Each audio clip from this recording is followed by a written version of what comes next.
Aquila Trento Vattaro. Sempre a punteggio pieno, la capolista ospita una squadra in crescita, che ha già stoppato il Calzeranica. La vittoria dell'Aquila oggi non è così scontata.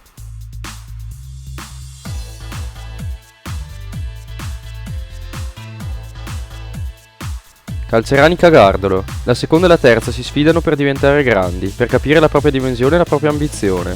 Vincere per non perdere di vista l'Aquila Trento.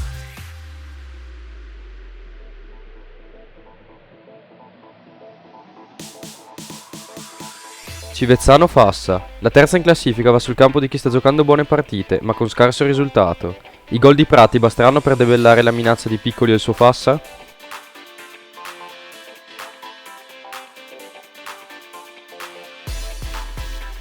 Dolomitica Mattarello. Ancora a 0 punti, la Dolomitica ospita il Mattarello, squadra che galleggia a metà classifica. Arriveranno i primi 3 punti per il fanalino di coda?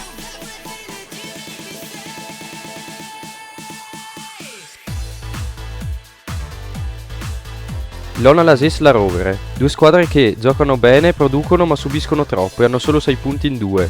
Forza, è ora di mostrare il proprio carattere.